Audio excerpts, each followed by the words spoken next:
My understanding is that there are currently 2 states out of our 50 that split their electoral votes rather than winner take all.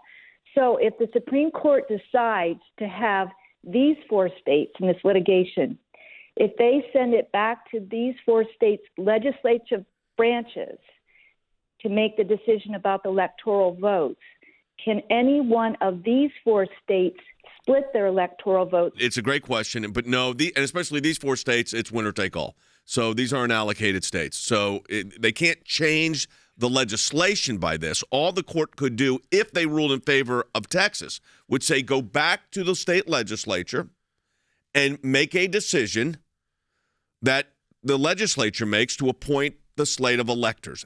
That's it. That's as far as they could go. In one sense, it's a very narrow case. That's why this is not, it's outcome determinative because the number of electors at stake are outcome determinative. But it's not going to say Donald Trump's the winner or Joe Biden's the winner. By the way, Bush versus Gore didn't do that either, but it was outcome determinative. If the 10th Amendment is not an issue, the following is it possible the court could opine in part of Pennsylvania, Michigan, Georgia, Wisconsin on 10th Amendment state rights ground? Nope, not raised.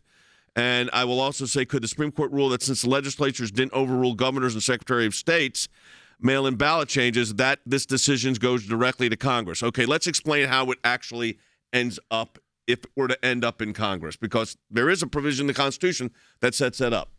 Yeah, the way that would work is if this case were to be remanded to the legislatures for their presidential electors to be picked pursuant to the Constitution, the Electors Clause, and 3 U.S.C. Section 2. That is, if it went back to the legislatures and the legislatures could not reach a number, neither candidate or any candidate could not reach 270 electoral votes. That's what you have to have. If that doesn't happen, then the Constitution, Amendment 12, provides that the election of the president takes place in the House of Representatives. Now, in the House of Representatives, each state gets 1 vote. It's not 435 votes. All the representatives don't vote.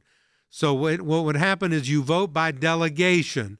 The Republicans currently have the majority in 27 delegations, the Democrats in 22 delegations. Those delegations meet and they decide how to cast the vote of the state in question, Georgia, Alabama, Mississippi, New York, Michigan, whatever it is. And then whoever gets the majority of the votes is elected the president. The Senate elects the vice president. The Senate elects the vice president. That's the procedure that's followed. With James writing in about that, these electors, if SCOTUS rules in Texas favor and electors are still chosen based on the results of the election, what has Texas gained? Shouldn't electors be chosen independently from the election results? Nope. And this again, the Supreme Court will leave it up to the states, Harry, to decide the electors. What I have said is that even those state legislatures, these are all Republican, that were not going to do this on their own, even though they could, because they had the power to declare that the elections were held illegally in their states and thus seat their own electors.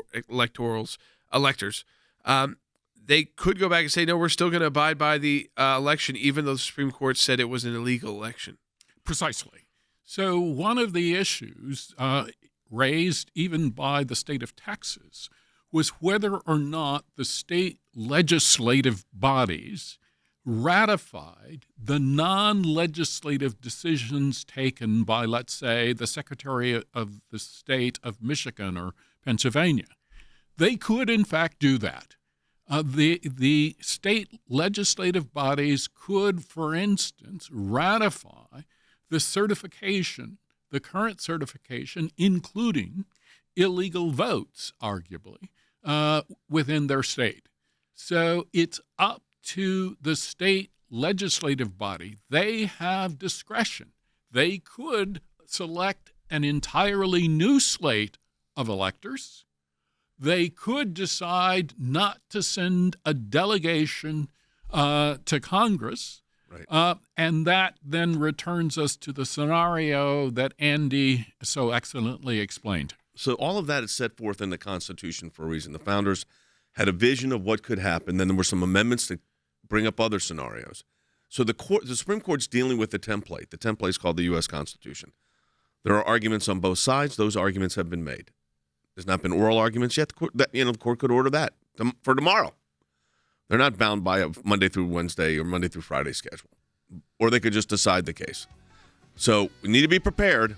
We've always said this is a real uphill battle. But I think this is the last real case. That's my view. This is the last real case.